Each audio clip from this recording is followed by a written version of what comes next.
Okay, Kin, so let's see what we've got today, shall we? Marriage. Marriage and pregnancy are the most important life decisions for most people, thus it is important to consider the perfect timing to do so. While late marriage and late pregnancy can be beneficial to the whole family, I believe that I believe the detriments of such developments, as plural here, outweigh the advantages if people get pregnant after their mid-30s. All right, well, I never said they're after their mid-30s. I just said in their 30s, a little more vague than what you have done here. All right, so just keep that in mind. All right. One of the benefits of marriage and pregnancy in the 30s is that mature people have better financial stability. It is expensive to run a family. Expenses such as housing and mortgages, household maintenance, and children's education costs would incur inevitably. In recent times, when most people only start working after graduating from universities, younger adults may not have enough savings to pay those bills. People in their 30s typically have accumulated wealth for 10 years. Therefore, it is likely that they can't afford the financial burden of running a family. In addition, they can sacrifice more income for more free time in order to take care of their children. All right, I liked that. That was nice. Okay. However, late pregnancy can cause various health complications. A recent survey of the Family Planning Association in Hong Kong showed, ED, not N, that women who got pregnant in their late 30s are more likely to suffer from high blood pressure and miscarriage. Moreover, numerous medical studies reveal that fertility rates decrease. Because it's not one fertility rate, it's multiple fertility rates. With age, couples who have difficulty having babies. You get pregnant, but you have a baby, okay? May need the help of in vitro fertilization, which can be a daunting process. Not only is the chance of pregnancy generally higher for young married couples, the negative health effect of late pregnancy can also be avoided. Wonderful, wonderful, wonderful. Good grammar. It read very easily. You had some advanced grammatical structures that I love, like this one right here, inversion, one of my favorites. So well done. In conclusion, although getting married and having babies at a later stage of life have their financial benefits, the negative effects should not be ignored. A pre-pregnancy checkup is crucial for older women who are trying to have babies. Okay, so Ken, this is a really well-written essay. I really liked it. You had very interesting points. It was the grammar, the vocabulary, the cohesion, everything was great. I have one problem. Definitely in this paragraph, 100%. But to some degree, in this paragraph as well, you really focused on giving birth. And I didn't see a whole lot of focus on people getting married in their 30s. Okay? I really felt like your whole thing was about having children in your 30s. Like I said already, here you didn't say anything at all about getting married. Even your first sentence had to do with pregnancy. So what I would have recommended here is kind of splitting your paragraphs up and then talking half about getting married in your 30s and half about getting pregnant in your 30s. And that would have applied for both of your paragraphs, so both the positive paragraph and the negative paragraphs. So that's what was missing for me. So even though this is a great essay, you wrote really well, everything was very nice. It's missing a significant part of the essay, or at least if it's not missing it, it's that part about marriage is just not developed enough. And that, unfortunately, is probably going to cost you in terms of your task achievement.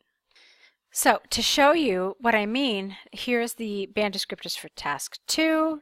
Let's look at task achievement. Check this out. Addresses all parts of the task, although some parts may be more fully covered than others. Look where that puts you for task achievement. Okay? I just wanted you to be aware of that, to see that people reading your essay are going to take something like that rather seriously. Alrighty, let's take a look now at your other task. Okay, so here it is, rain, rain, rain. It's not called a line chart, it's called a line graph. Okay, we call it bar chart, pie chart, line graph. So the line graph compares the amount of rainfall in 3 countries in the United Kingdom, namely England, Scotland, and Wales in 2018. Overall, while the rainfall in England was consistently high throughout the year, Wales rained. You can't say Wales rained. It's not like the area rained, but it rained in Wales. So, it rained in Wales the most around summer, and Scotland had the wettest spring and autumn. Great. In the first half of 2018, England and Scotland both rained heavily in January. Let me see. Hold on. I got to refer to this. By the way, thank you for including it. Okay. Recording, ing, not recorded, recording, above 100 ml of rainfall.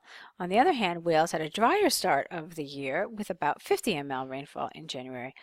Okay, you can't use although like this.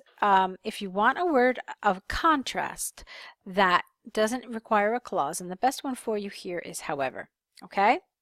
However, the amount of rainfall remained relatively stable with approximately 25 ml fluctuation for the next 5 months in England. Okay. Something is confusing me here. The figure in Scotland plummeted. Okay. I don't know if you can really do this. Let's get rid of this although altogether, shall we? All right, so you have, on the other hand, Wales had a drier start of the year with about 50 ml rainfall in January. The amount of rainfall remained relatively stable with approximately 25 ml fluctuation for the next 5 months in England. Although the figure in Scotland plummeted to below 25 in February before soaring to above 125 in March. Wales rainfall followed an upward trend from 50 ml in January to 125 in June. Okay, moving to the second half of 2018, Wales rainfall dropped sharply to below 50 ml in August, after which it leveled off before rising to above 100 ml in November. Despite its heavy rainfall throughout the year, England rained the most in July. Really? Okay. England. Blue. Purple, actually. Okay. September and December. During these 6 months, the highest and lowest rainfall in Scotland was recorded in October and November. Okay, fine. Okay, so Ken, this is really well done. I like the fact that you divided the year in half. I thought that was very smart. You pinpointed the most important things. Let's see, you talked about these lows. I felt like it was a little heavy with data, which is not necessarily a bad thing, I suppose, but it was a lot of details with like numbers. I want to know if you talked about these low points. That's something I want to check because I think that's pretty significant. Let's see if you did it. Okay.